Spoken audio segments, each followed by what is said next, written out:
Hello, मैं गणेश कुमार स्वागत करता हूं आप सभी का हमारे YouTube channel RK science coaching में। तो आज के वीडियो में हम बात करने वाले हैं मस्तिष्क का कार्य। मस्तिष्क कार्य कैसे करते हैं। तो मस्तिष्क कार्य करते हैं 4 तरीकों से।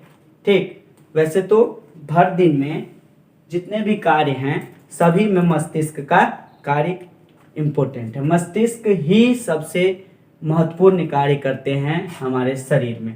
तो पहला कार्य है आवेग ग्रहण। आवेग ग्रहण, टू रिसीव इम्पल्स, ग्रहण किए गए आवेगों की अनुक्रिया। नंबर 3, विभिन्न आवेगों का सहसंबंध।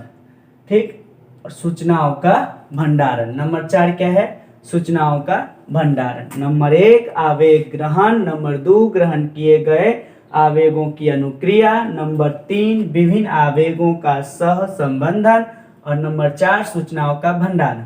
तो आइए अब जानते हैं बारी बारी से टू रिसीव इम्पल्स यानी कि आवेग ग्रहण क्या है।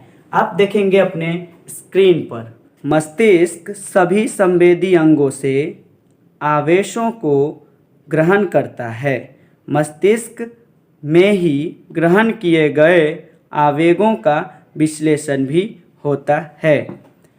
तो जितने भी हमारे संवेदी अंग है और ज्ञानेंद्रियां हैं, हमारी त्वचा है, हमारे शरीर के कोई भी पार्ट द्वारा अगर कोई सूचना ब्रेन को प्राप्त होती है तो वो इम्पल्स के रूप में प्राप्त होती है, आवेग के रूप में प्राप्त होती है, जिसे इम्पल्स कहते हैं। उस सूचना को ही हम इम्पल्स कहते हैं। तो ब्रेन क्या करता है? सूचना को रिसीव करता है।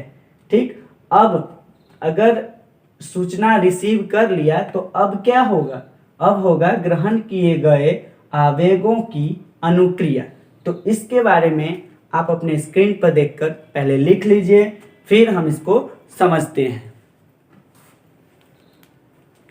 विभिन्न संवेदी अंगों से जो आवेग मस्तिष्क में पहुंचते हैं, विश्लेषण के बाद मस्तिष्क उनकी अनुक्रिया के लिए उचित निर्देश निर्गत करता है। मस्तिष्क द्वारा यह निर्गत आदेश या निर्देश जो प्रेरक न्यूरॉन द्वारा अविवाही अंगों जैसे पेशियों और ग्रंथियों में पहुंचते हैं। अब अविवाही अंग इन्हीं निर्देशों के अनुसार कार्य करते हैं। चलिए तो समझते हैं क्या होगा। आवेग ग्रहण करने के बाद जिस तरह का संदेश यानी कि आवेग ब्रेन को, मस्तिष्क को मिला, उसी के अनुसार ब्रेन विश्लेषण करके रिएक्शन करता है और रिस्पॉन्स देता है कि आपको करना क्या चाहिए। तो ब्रेन जो है उस क्रिया के लिए अनुक्रिया करता है, यानी कि अगर हमारे इस हाथ पर मच्छर ने काटा, ये हुआ ग्राही अंग, इसके जितने भी न्यूरॉन हैं संदेश को लेकर के हमारे ब्रेन में पहुंचे, ये हो गया संवेदना मार्ग। संवेदना मार्ग द्वारा मस्तिष्क तक सूचना पहुंची। अब ब्रेन उस पर विश्लेषण करके प्रेरक न्यूरॉन द्वारा प्रेरक मार्ग से होते हुए एक अविवाही अंग को आदेश देगी कि उस पर क्रिया करो। अगर मान लीजिए मच्छर काटा है, संवेदी मार्ग द्वारा सूचना ब्रेन को मिला। अब ब्रेन प्रेरक न्यूरॉन द्वारा प्रेरक मार्ग से होते हुए अविवाही अंग को आदेश देगी और वह अविवाही अंग अपना काम करेगा जिस प्रकार से संदेश आएगा। अगर आएगा कि मच्छर को मारो तो मार देगा। ये बहुत ही तेजी में होने वाला कार्य है। अब देखिए कि एक साथ कई सारे संदेश ब्रेन को मिल जाए तो क्या होगा। अगर एक साथ कई सारे संदेश ब्रेन को मिल जाएगा तो क्या होगा? ब्रेन किसको करेगा? ठीक है, तो इसीलिए ब्रेन का यह भी कार्य है कि विभिन्न आवेगों का सहबंधन। तो पहले तो आप इसको लिखें, आपके स्क्रीन पे दिख रहा होगा। मस्तिष्क को विभिन्न संवेदी अंगों से एक साथ कई प्रकार के आवेग या संकेत प्राप्त होते हैं। मस्तिष्क इन आवेगों को सहबंधित कर विभिन्न शारीरिक कार्यों का कुशलतापूर्वक समन्वयन करता है। हाँ, तो मस्तिष्क को अगर एक साथ कई सारे सूचनाएं प्राप्त हो जाए संवेदना मार्ग द्वारा, अलग अलग संवेदना मार्ग द्वारा, अलग अलग ऑर्गन द्वारा, ठीक है, तो वो किस कार्य को करे? तो वो उसी को करेगी जो ज़्यादा जरूरी है, जिसे पहले करना होगा उसे ब्रेन पहले कर देगी, उसके बाद जो होगा, यानी कि इसे बढ़ते हुए क्रम में सजा लेते हैं और जो ज़्यादा जरूरी है उसको पहले कर लेते हैं। एक तरह से आप समझिए कि बढ़ते नहीं, घटते हुए क्रम में सजा लेते हैं, यानी कि जो सबसे ज़्यादा इंपॉर्टेंट काम है उसको पहले करो, फिर उसके बाद, फिर उसके बाद। तो ये हो गया कि आवेगों, यानी कि किस तरह का आवेग है, कैसा कार्य करना है, तो वो देखते हैं कि कौन सा जल्दी करना है, उसको पहले करो। ठीक, तो क्या आवेगों के बीच में उन्होंने जो संबंध स्थापित किया, सहबंधन किया कि किसको पहले करना है। ये नहीं कि 10-10 मिनट के अंतराल पे करते हैं, सेकंड के भी बहुत छोटे से समय के अंतराल में सारे कार्य को करने के लिए आदेश दे देते हैं ब्रेन। ठीक है, और जिस अविवाही अंग को जैसा जैसा रिस्पॉन्स मिलेगा, अनुक्रिया मिलेगा, वैसा कार्य अविवाही अंग कर देगी। ठीक है, अब है सबसे महत्वपूर्ण का सूचनाओं का भंडारण। तो सूचनाओं का भंडारण आप पहले लिखिए कॉपी में, स्क्रीन पर से।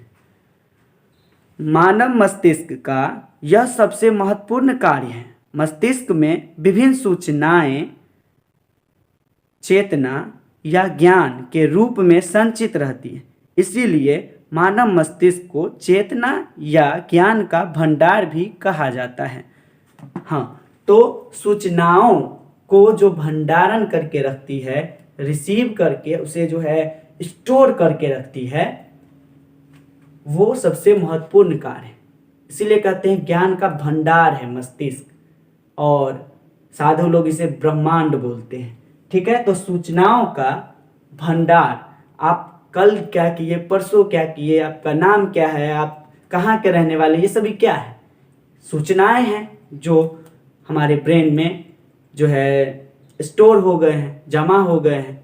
ठीक, आप कोई चीज़ पढ़ रहे हैं, उसे ज़बरदस्ती अगर याद करना चाह रहे हैं, याद नहीं हो रहा है, लेकिन आपको वो याद कर लेगा ब्रेन।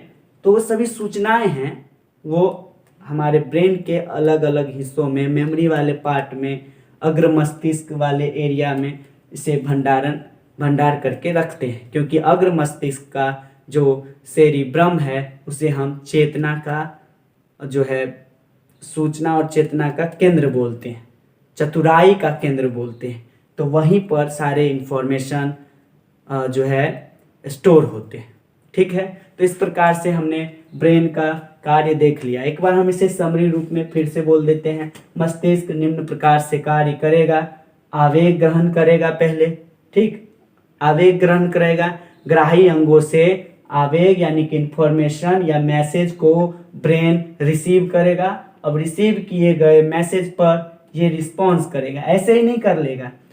ग्राही अंग के संवेदना मार्ग से जो सूचना ब्रेन को मिलेगा उस पर पहले विश्लेषण होगा, और फिर वो प्रेरक न्यूरॉन से होते हुए, प्रेरक मार्ग से होते हुए अविवाही अंग को आदेश मिलेगा। जैसा आदेश मिलेगा वैसा क्रिया होगा। ठीक है, अब यदि ब्रेन को बहुत सारी सूचनाएं एक साथ मिल जाए, अगर ब्रेन को बहुत सारी सूचनाएं एक साथ मिल जाए तो किसको पहले करना है? तो उन सूचनाओं के बीच वो करते हैं कोरिलेटिंग, यानी कि सहसंबंधन करते हैं कि किसको पहले करें। ठीक, जो बहुत जरूरी है उनको पहले करना है। फिर सबसे महत्वपूर्ण काम, जिसके कारण आपको सब कुछ याद है, अपना नाम याद है, आपका घर कहाँ है, ठीक है, आपका जिला कहाँ है, पर्सनल एड्रेस, बहुत कुछ। हाँ, अगर समझ लीजिए ये काम नहीं करता ब्रेन, तो रोज रोज आपका नया नया नाम रखते या फिर आप भूल जाते। तो ये तो सबसे बहुत ज़्यादा इम्पोर्टेंट बात है। अगर मान लीजिए हम ही को नहीं याद कि हम पिछले दिन क्या वीडियो बनाए थे, या हमको पता नहीं है कि हम वीडियो भी बनाते हैं, या हमको पता नहीं है कि हम कोचिंग में पढ़ाते हैं, तो क्या होगा? अजीब हो जाएगा। किसी दिन कहेंगे हम तो भीख मांगते हैं, किसी दिन कहेंगे हम कुछ और हैं। तो ऐसा क्या होगा? ऐसे कैसे होगा? इस सब जो हो जाएगा तो लोगों के बीच में जो है संबंध ही खत्म हो जाएंगे, है कि नहीं। तो ब्रेन का ये बहुत ही महत्वपूर्ण कार्य है, सूचनाओं का भंडारण। और आपके ब्रेन की कितनी क्षमता है ये भी आप इसी मतलब इसी काम से, ब्रेन के इसी काम से पता कर सकते हैं कि आपका ब्रेन कितना तेज है, आप कितने तेज हैं, आप कैसे पढ़ते हैं, आप कैसे इंसान हैं। सूचनाओं का भंडारण से ही पता चलता है।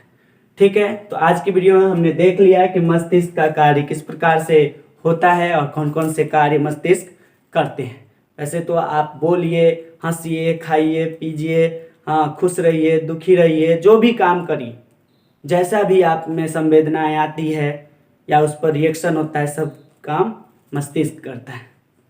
ठीक है, तो आज के लिए इतना ही, फिर मिलेंगे अगले वीडियो में।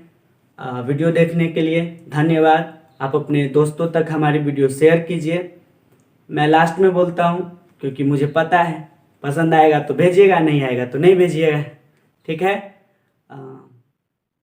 धन्यवाद।